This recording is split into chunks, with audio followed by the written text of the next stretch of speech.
तो नैमिषारण्य की पावन धरा है। कलयुग का शुभारंभ जब हुआ तो समाज के सामने एक प्रॉब्लम खड़ी हुई। कलयुग के बिल्कुल आरंभ में तब ऋषि मुनि वहां इकट्ठा हुए।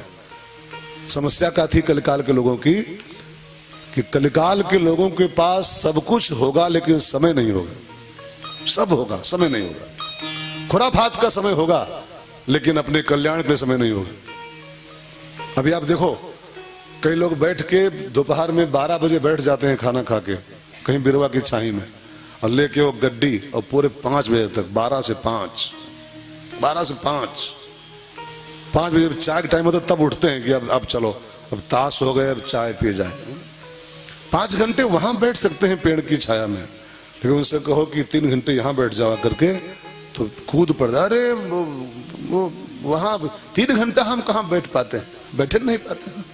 हमारी कमर में प्रॉब्लम है, हमारी घुटनों में प्रॉब्लम है। 5 घंटा बैठ के इंसान ताश खेल सकता है लेकिन 3 घंटा बैठ के कथा नहीं सुन सकता है। तो कलयुग के इंसान के पास सब होगा, पैसा भी खूब होगा, नाम भी खूब होगा, मकान भी खूब होंगे, गाड़ियां भी खूब होंगी, लेकिन समय नहीं होगा। इंसान टाइमलेस होगा। तो ऐसे मौसम में जब इंसान के पास समय नहीं होगा तब ये बड़े बड़े पुराण, शिव पुराण, देवी पुराण, इतने पुराने इंसान कहाँ पढ़ पाएगा, कहाँ सुन पाएगा। ये समस्या ऋषियों ने जब देखी समाज की, टाइमलेस की प्रॉब्लम, समयाभाव का जो समस्या सामने आई, तो संतों ने इकट्ठा होकर रिसर्च करना शुरू किया कि इतने कल्याण के ग्रंथ रखे हैं ट्रकों, लेकिन जब समय नहीं है तो इंसान कहाँ उसको देख पाएगा। अभी आप अपने घर में ही देख लो, आपके यहाँ कितनी पुस्तकें होंगी धार्मिक, आपको समय है पढ़ने भर का? सब धूल खा रही पड़ी हुई, धूल खा रही है, रखी है। लोग दिखाते हैं हमको, खाली ले जाएंगे चाय पर, जब चाय बुलाएंगे अलमारी खोले, देखो महाराज जी हमारे यहाँ क्या क्या रखा हुआ है। ये महाभारत रखा हुआ है, ये शिवपुराण रखी हुई है, ये देवी भागवत रखी हुई है, ये गीता रखी है। ये लेकिन पूछो इसको पढ़ते कब हो तुम, पढ़ते कब? तो वो रखी है खाली, बस रखी है। अलमारी की शोभा बढ़ा रही खाली, बस पुस्तकालय की शोभा बढ़ा रही केवल, बस समय कहां पढ़ने का हमको। एक चिट्ठी पढ़ना मुश्किल है। अरे सब छोड़ो यार, हनुमान चालीसा पढ़ना मुश्किल है इंसान को। 5 मिनट खाली काम है, 5 मिनट का, 4 अंगुल की पुस्तक है हनुमान चालीसा, वो पढ़ना मुश्किल पड़ रहा है इंसान को आज। इतना इंसान समयाभावी हो गया। तो ऐसे मौसम में जब इंसान के पास समय नहीं होगा तो इतने पुराण इंसान कहां पढ़ पाएगा, इतनी कथाएं कहां सुन पाएगा। तो संतों ने रिसर्च करना शुरू किया, ऐसी कथा कोई एक तैयार की जाए, कोई ऐसी कथा समाज के सामने प्रस्तुत की जाए कि एक कथा सुन ले, उसको सारी कथाओं को सुनने का फल मिल जाए। कथा सार हो, जो कथा सार। तो ऋषि मुनि बैठे नीमसार की धरती पर चिंतन कर रहे थे। तभी वहां व्यास जी के पटु शिष्य, व्यास जी के बहुत प्रिय शिष्य सूत जी महाराज का आगमन हुआ। सूत जी बड़े प्यारे विद्वान हैं, व्यास जी के बड़े परम कृपा पात्र शिष्य हैं व्यास भगवान के, और सारी पुराणों के परम ज्ञाता हैं, परम पौराणिक। वो नीमसार में पधारे, सारे संतों ने स्वागत किया और सूत जी को उच्च आसन पे आसीन किया। फिर ऋषियों के जो मुखिया थे सौनक जी, वो खड़े हुए और खड़े होकर सूत जी के सामने एक प्रश्न रखा है कि गुरुजी, कलिकाल के लोगों का एक प्रॉब्लम खड़ा हो गया है कलिकाल के लोगों के सामने, उसका समाधान हम लोग खोज रहे हैं, आप कृपा करो। कहा क्या? इतनी कथाएं कोई सुन नहीं पाएगा आजकल के मौसम में, कलयुग में। तो हम लोग चाहते हैं कि सारी कथाओं का सार निकाल के एक कथा समाज को दी जाए। कथा सारम मम कर्ण रसायनम। हमारे कानों को एक ऐसी कथा सुनने की इच्छा है इस कलिकाल के लोगों के कल्याण के लिए, कि सारी कथाओं का सार हो।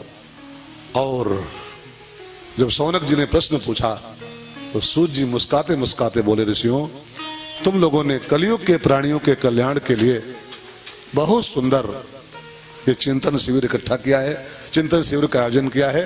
हमारी भी शुभकामनाएं आपके साथ है। और सुनो, एक कथा ऐसी कथा है संसार में कि वो कथा सुन मिले तो दूसरी कोई कथा सुनने की जरूरत नहीं। वो सारी कथाओं को निचोड़ करके, और व्यास भगवान ने जो एक अंतिम पुराण बनाई है, वो सारी कथाओं का उसमें निचोड़ भरा हुआ है। उस कथा का नाम है श्रीमद् भागवत महापुराण। उसको एक बार सुन मिले तो सारी कथाएं सुनने का फल मिल जाता है।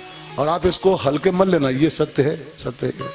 भागवत में रामायण भी है, रामायण में भागवत इतनी भी नहीं। राम कथा आप सुनते हो, राम कथा में कृष्ण का बिल्कुल जिक्र भी नहीं, जरा भी। लेकिन भागवत ऐसी कथा है कि 9वें स्कंध में 3 अध्याय में राम कथा भी आती है। शिव पुराण में भागवत नहीं है, लेकिन भागवत में शिव पुराण भी थोड़ी सी है, निचोड़ करके लिखी। भागवत, गीता में भागवत नहीं है, लेकिन भागवत में गीता भी है। 11वां स्कंद पढ़िए आप, पूरा गीता है, पूरी गीता है। हम लोग वहां तक जाते ही नहीं, कभी सुदामा जी कथा कह के पूरा कर देते हैं। 11वां स्कंद कभी घर में अध्ययन करो, पूरा गीता का सार है उसमें। भागवत, देवी पुराण में भागवत की चर्चा बिल्कुल नहीं है, लेकिन भागवत में देवी भागवत भी आती है। महाभारत में भागवत बिल्कुल नहीं है, लेकिन भागवत में महाभारत भी है। महाभारत से ही भागवत शुरू होती है। महाभारत का युद्ध समाप्त हो चुका था कुरुक्षेत्र में, वहीं से भागवत शुरू होती है। तो मेरे कहने का भाव, जिस कथा में महाभारत भी है, जिस कथा में गीता भी है, जिस कथा में शिवपुराण भी है, जिस कथा में रामायण भी है, जिस कथा में क्या नहीं है, क्या नहीं है। भंडार ज्ञान विज्ञान की है वेद सार का सार यही। भंडार ज्ञान विज्ञान की है वेद शास्त्र का सार यही। वैराग्य भक्ति की सरता है, वैराग्य भक्ति की सरता है जीवन का आधार यही। वैराग्य भक्ति की सरता है जीवन का आधार यही। भंडार ज्ञान विज्ञान की है। सारा ज्ञान विज्ञान का भंडार जहां भरा हुआ है, उस पोथी का नाम है श्रीमद् भागवत। लेकिन सूत जी यहाँ पर यहीं पर एक बड़ी प्यारी बात बोले हैं, जो मैं पहले बोल चुका हूं। है तो ये सारी कथाओं का सार भागवत, लेकिन मिलती कब है? ये ऐसे मिलती नहीं कोई माने कि वो हम इतना पैसा लगाए हैं तो भागवत हो रही, अथवा कोई मान ले, कहीं पर मान ले कि मैंने इतना खर्च किया फिर तो इतना व्यवस्था किया तो ना। ये पैसे का फल नहीं होते। पैसे का फल होती होती बापू कथा 20 साल के बाद ग्रुप में हो रही कि 20 साल से कथा नहीं सुनती थी क्या? 20 साल में यहाँ कोई पैसे वाला नहीं था क्या? पैसों का फल कथा नहीं है, कथा तो कृपा का फल होती है, कृपा का फल। वो कृपा जिस पर हो जाएगी, जब हो जाएगी, तब कथा जीवन में आती है। तो जन्मांतरे भवेद पुण्यम। भंडार ज्ञान विज्ञान की है, चारों वेदों का सार है, 6 शास्त्रों का सार है, सभी कथाओं का सार है। लेकिन ये मिलेगा कब? जब आपके जन्म जन्मांतर के पुण्य का सार इकट्ठा होगा तब। ऐसे नहीं मिलते।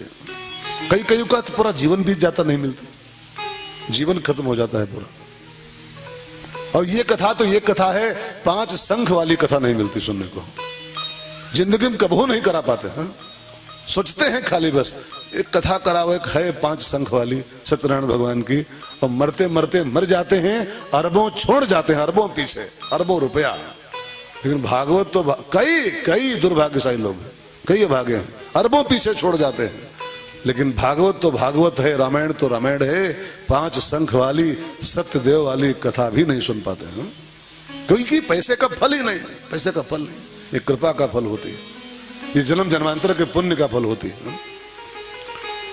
तो इसको हल्के मत लेना प्यारे राम जानकी नगर वालों, कि वो पंडित जी आए हैं, भागवत चल रही है। पंडित जी तो ऐसे करेंगे, उनके काम है कौन है? लेकिन ये ऐसे नहीं चल रही है, ऐसे नहीं स्टार्ट हुई है, ये आपके जन्मांतर का पुण्य है तब ये स्टार्ट हुई है। इसको हल्के में लोगे तो फल नहीं पाओगे। एक गडरिया था ना, गडरिया समझते हैं? चारने वाला भेड़ी वड़ी जा रहा था तो रास्ते में एक चमचमाता हुआ पत्थर पड़ा था, चमकीला पत्थर, और वास्तव में वो डायमंड था, विशेष डायमंड था, वो स्पेशल डायमंड, लेकिन पड़ा था रास्ते में। अब गडरिया जाने क्या वो क्या है, उसको लगा कोई चमचमाता हुआ पत्थर है, चमकीला पत्थर है कोई है, उठा लिया उसने। अब वो बड़ा प्यारा पत्थर था, रंग बिरंगा डायमंड था वो, तब इसको करे क्या पत्थर को, उसके किस काम का है? तो उसको लगा इतना बढ़िया पत्थर है तो इसको जो सबसे मेरी प्रिय भेड़ी है, भेड़ियों में भी गडरिया को एक कोई खास प्रिय होती है, आपको भी अनुभव होगा। गाय पालो आप, 25 गाय पालो, उसमें एक आपको खास प्रिय होगी। बकरी पालो, एक उसमें खास प्रिय आपको होगी। तो जब वो बढ़िया पत्थर पाया ना, तो उसको लगा इसको मैं कहाँ चढ़ाऊं, कहाँ रखूं। तो मेरी जो सबसे प्रिय भेड़ है, एक धागे में पिरो के उसको अपनी सबसे प्रिय भेड़ के गले में उसको बांध दिया, उस डायमंड को, अनजान में, कि उसको लगा कोई चमचमाता पत्थर खाली है। अब जा रहा था, सामने से 2-4 दिन बीत गए, उसको 2-4 महीना ऐसे ही भेड़ी पहने घूम रही उसको, डायमंड को। भेड़ के गले में डायमंड, कभी कभी होता है यार, भेड़ के गले में डायमंड आ जाता है, भाग्य बस। अंगूठी में पहनना मुश्किल है, भेड़ी पहने घूम रही। अब तो क्या हुआ, सामने से एक दिन एक जौहरी आ रहा था स्कूटर से, सराफा। वो भेड़ी आगे आगे थी, उसने उसको देखा, वो तो पहचान गया, अरबों रुपया इसकी कीमत है, करोड़ों रुपया, अरे भेड़ के गले में बांधे घूम रहा है। तो उसने कहा भाई साहब, ये जो आगे वाली भेड़ी है, इसके जो गले में आइटम पड़ा है, पत्थर ये हमको दोगे? कहा तुमको चाहिए? कहा हाँ चाहिए। अरे हम तो ऐसे पड़ा पाए थे, चमचमाता पत्थर था, तुमने भेड़ बांध दिया, तुमको चाहिए तो। नहीं ऐसे नहीं लेंगे, हम कुछ कीमत देंगे इसकी, आपको कुछ कीमत देंगे, बोलो कितनी कीमत चाहिए। तो उसने कहा क्या हमको पत्थर, कीमत क्या चाहिए, पत्थर मिला है, इसकी कौन कीमत, पड़ा मिला था ऐसे। तो उसको लगा बेवकूफ है, ये अरबों रुपए की चीज है, इसको कह रहा पड़ा मिला था। कहा फिर भी कुछ कह दो, कहा जो चाहो दे दो, ले लो पत्थर चाहिए ले लो। तो उसने क्या किया, 50 रुपए निकाले, अब तो करोड़ों का माल है वो, 50 निकाले कि अननोन है, इसको क्या पता कितना, बंदर जाने के अदरक का स्वाद। 50 रुपये निकाले, कहा जाओ घास उस ले लो, भेड़ियों के लिए छुट्टी करो। अब 50 देके और डायमंड ले लिया। बहुत ध्यान देके सुनिएगा, लाया अपनी दुकान पर, शो का होता है शोरूम, लाया और उसके लिए बढ़िया चांदी की बक्सा बनाया, चांदी का स्टैंड, शीशे से उसको कवर किया, चांदी के स्टैंड को, चांदी के स्टैंड पर शीशे के कवर में उसको सजाया, और सजा के उसको लगा कि दुकान खोलेंगे, बस अभी इसके ग्राहक आएंगे और कम से कम 1 करोड़ का माल मिलेगा। 50 रुपये दिया, 1 करोड़ का माल। लेकिन वो शोरूम में सजा के ज्यों रखा और ज्यों सर उठाया, वो हीरा जो था चट से चटक गया। अब हीरा चटक जाए तो उसकी 2 पैसा कीमत नहीं बचती है, वो चिटक गया तो किसी काम का नहीं। तब उसने उस हीरे से कुछ सवाल पूछे, उस सर्राफा ने, कि तो गडरिया के पास था मूर्ख, भेड़े गले में पड़ा हुआ था, हमें तो उसको चांदी की कुर्सी बनवाया और शीशे का उसका कवर लगवाया, कितना बढ़िया एसी रूम शोरूम में तो उसको रखा, और तू यहां आते चटक गया, तेरी 2 पैसा कीमत नहीं बची है मेरे पास। तो उस हीरे ने बड़ा बढ़िया उत्तर दिया कि वो हमको जानता नहीं था, गडरिया हमारी कीमत नहीं समझता था वो, लेकिन तब भी मुझको अपनी सबसे प्रिय भेड़ी गले में बांधे हुआ था। उसकी जो सबसे प्रिय थी, शोरूम छोड़ दो, उसकी जो सबसे प्रिय थी लवली भेड़ी, हमारे वो चमचमाहट को देख के बिना कीमत समझे हमारी अपनी सबसे प्रिय चीज को अर्पित किए हुए था। और तू तो मेरी कीमत जानता है कि मैं कितना कीमती हूं, और तब भी तो उसको 50 रुपए दे के आया है। मैं इसलिए रुष्ट हो गया हूं तेरे ऊपर, तेरा सब नष्ट हो गया, सब नष्ट हो गया। अब मुझे कुछ कहना है इस कथा के पीछे, जिस कथा को आप जन्म जन्मांतर के पुण्य के फलस्वरूप पाए हो, ऐसे नहीं मिलती है। फिर इसको नोट कर लो, ऐसे नहीं मिलती है, ऐसे नहीं मिलती है, और ऐसे नहीं मिलती है। जन्मांतरे भवेत पुण्यम तदा भागवतम लभेत। और इसको जो हल्के में लेगा, मैंने कीमत जानते हुए भी जो हल्के में लेगा, अरे वो ठीक है, पंडित जी आए हैं, भागवत बांच रहे हैं, तो ये हीरा चटक जाएगा, हीरा चटक सकता है ये, और हीरा चटक गया तो इसकी 2 पैसा कीमत नहीं बचेगी, 2 पैसा। इसलिए बहुत संभालो इसको, बहुत संभालो। बड़े भाग्य से मिला है ये, बड़े भाग पाई सत्संगा, बड़े भाग्य पाई सत्संगा, बिनहि प्रयास होई भव भंगा, बिनहि प्रयास होई भव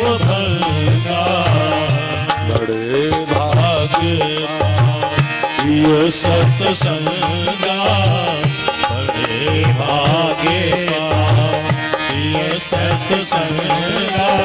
सुंदर कांड में लंकिनी कहती है, तात स्वर्ग अपवर्ग सुख धरी तुला एक अंग, अतुल न ताहि सकल मिली जो सुख लव सत्संग। जो इस पंडाल में मिलता है वो बैकुंठों में नहीं मिलता है, बैकुंठ में भी जो यहाँ बैठ के मिलता है। तो इसकी कदर हम लोग समझे और इसका इंपॉर्टेंस समझते हुए कि जन्मांतरे भवेद पुण्यम, हमारे जन्म जन्मांतर का, हमारी कई पीढ़ियों का भाग्य जागा है जो ये नसीब हो रहा है। सुतधारा और लक्ष्मी ये पापियों के घर हो। पैसा हो जाना बड़ी बात नहीं है, पापियों के यहाँ पैसे खूब होते हैं, दलालों के यहाँ, मक्कारों के यहाँ। अच्छी पत्नी होना कोई बहुत बड़ी चीज नहीं है। ये कोर्ट मैरिज करने वाले छांट के अच्छी लाते हैं, छांट के अच्छी, लव मैरिज वाले, इंटरकास्ट, उनकी तो बहुत अच्छी पत्नी है लव मैरिज वालों की। तो सुत दारा और लक्ष्मी, अच्छा बेटा हो गया, कोई बड़ी बात नहीं है, भगवान की देनी है। हो गया तो अच्छी बात है, लेकिन इसको बहुत जीवन की उपलब्धि नहीं मानना चाहिए। जीवन की उपलब्धि यह है कि मानव जीवन मिले और उसी में सत्संग मिल जाए, उसी में हरि कथा मिल जाए, उसी मानव जीवन के रहते रहते थोड़ा हरि भजन जीवन में शुरू हो जाए। तभी इंसान को मानना चाहिए कि मेरा अब भाग्य जागा है, बड़े भाग पाइए सत्संगा। ये अवसर फिर नहीं मिलने का, बार बार नहीं मिलता है, ये तो बस मिला है, मिल गया है। ये अवसर फिर नहीं मिलने का, सत्संग करो सत्संग करो। ये अवसर फिर नहीं मिलने का, सत्संग करो सत्संग करो। यह वक्त नहीं हिलजुलने का, सत्संग करो सत्संग करो। यह वक्त नहीं हिलजुलने का, सत्संग करो सत्संग करो। चाहे सारी दुनिया ठुकरावे, चाहे धन संपत्ति सब लुट जावे। चाहे सारी दुनिया ठुकरावे, चाहे धन संपत्ति सब लुट जावे। चाहे थाली लोटा बिक जावे, सत्संग करो सत्संग करो। चाहे थाली लोटा बिक जावे, सत्संग करो सत्संग करो। यह अवसर फिर नहीं मिलने का, सत्संग करो सत्संग करो।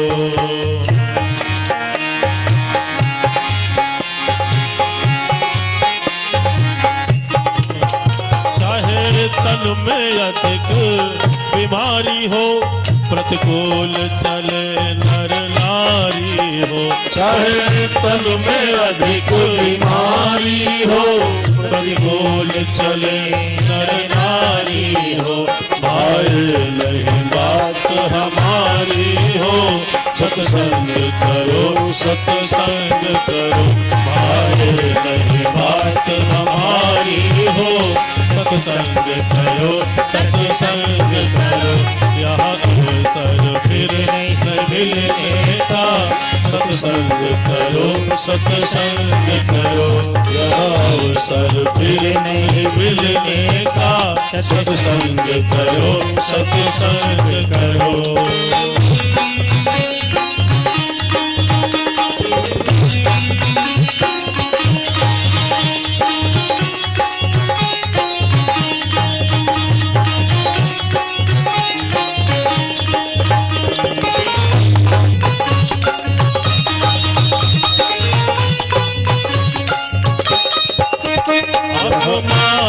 अचानक हो जावे, निज साथी सभी छोड़ जावे। अपमान अचानक हो जावे, निज साथी सभी छोड़ जावे। चाहे नित नई आफत आवे, सत्संग करो सत्संग करो। चाहे नित नई आफत आवे, सत्संग करो सत्संग करो। यह अवसर फिर नहीं मिलने का, सत्संग करो सत्संग करो, सत्संग करो, सत्संग करो, सत्संग करो, सत्संग करो। सुत दारा और लक्ष्मी ये सबके यहाँ हो सकता है, लेकिन संत समागम दुर्लभ है, दुर्लभ। अब कोई कोई कह सकता है कि तुम लोग बाबा लोग तो यही कहोगे ही कि आओ सुनो आए सत्संग करो आए, हाँ सब काम छोड़ो। बाबा लोग नहीं कह रहे हैं, सब ग्रंथ कह रहे हैं, सब ग्रंथ कह रहे हैं। सत्संगति दुर्लभ संसारा, निमिष दंड भरी एको बारा। तो बड़े भाग्य से निमिषार की धरती पर यही प्रश्न उत्तर चल रहा है कि सारी कथाओं का सार है भागवत। मिलती कब है? जन्मांतरे भवेत पुण्यम, तब ये कथा प्राप्त होती है। और सौनक जी के बड़े बढ़िया सवाल के उत्तर में एक कथा निकली। एक बात मैं आपसे कहूं ना, हर ग्रंथ का शुभारंभ प्रश्न से ही हुआ है। आप कोई भी किताब उठा के देखो, रामायण, शिव पुराण, गीता, देवी भागवत, कोई भी ग्रंथ आप उठा के देखो, हर ग्रंथ किसी प्रश्न के उत्तर में निकला हुआ है। किसी ने सवाल पूछा, उसके जवाब में ग्रंथ बाहर आ गया। अर्जुन ने सवाल पूछा, गीता बाहर आ गई। पार्वती ने सवाल पूछा, रामायण बाहर आ गई। यहां देखो सौनक ने सवाल पूछा और सूत जी के मुंह से ये भागवत बाहर आ गई। प्रश्न से कथा का जन्म होता है। और एक बात मैं कहूं, प्रश्न पूछने वालों को ऐसा प्रश्न भी पूछना चाहिए कि उस प्रश्न के उत्तर में कुछ बाहर आए, कुछ ग्रंथ बाहर आए, कोई बढ़िया कोई तत्व बाहर आए। अब लोग पूछने भी आते हैं तो क्या पूछते हैं कि महाराज वो बहुरिया आए 6 साल हो गए, पोता न हो रहा, हाँ? इसके उत्तर में क्या आएगा बाहर? हाँ? कुछ आएगा कि महाराज जी गठिया बड़ा जोर मारे हैं। हाँ? अब ये सवाल लेके संतों के पास आओगे भी, उत्तर में क्या संत बोलेंगे? इसके क्या बोलेंगे? संतों के सामने जब जाओ, ऐसा प्रश्न लेके जाओ कि उस प्रश्न के उत्तर में कुछ निकले उनके मुंह से, कोई कीमती रत्न बाहर आया। ऐसा सवाल लेके जाना चाहिए। तो सौनक ने सवाल पूछा कि कथा, सारी कथाओं का सार क्या है, और उसके उत्तर में भागवत जैसी किताब बाहर निकली।